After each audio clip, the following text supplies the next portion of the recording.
not believe that the murder of Tupac Shakur was important to this police department, I'm here to tell you that was simply not the case.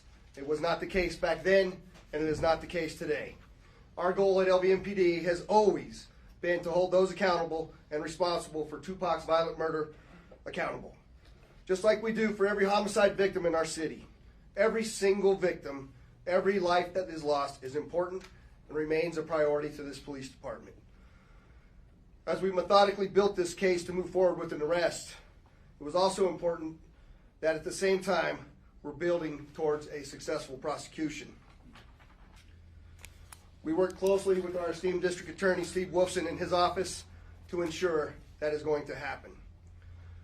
Mr. Davis's own words reinvigorated our case in 2018. I'm going to give you some of those details, and I'm going to introduce to you our homicide lieutenant, Jason Johansson, and he will provide you many of the details on how we got here today.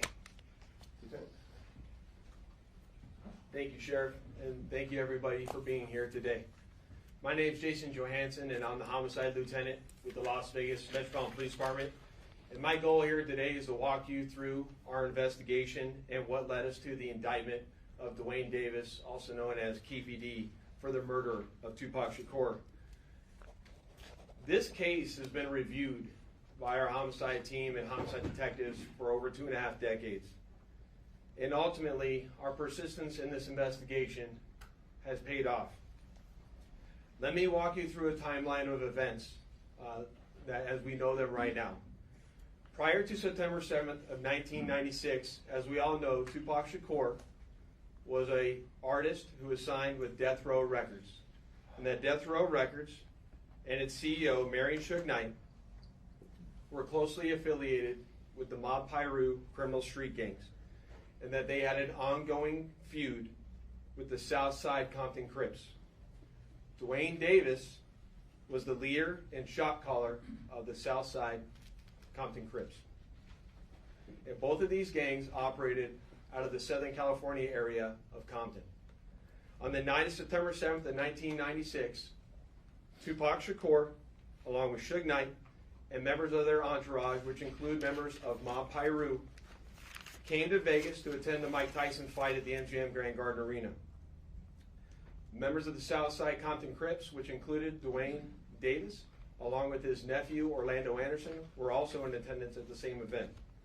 As both were leaving the fight, members of Death Row Records spotted Orlando Anderson near an elevator bank inside the MGM, and at that time they began to kick and punch him near that elevator bank. I will now show you hotel security footage, as many of you have already seen, related to this incident.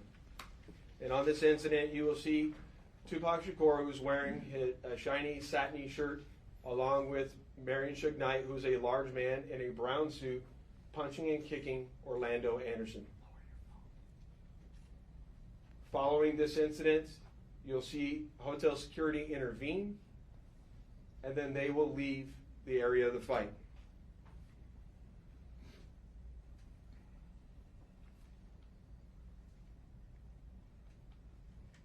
Little did anyone know that it is this incident right here that would ultimately lead to the retaliatory shooting and death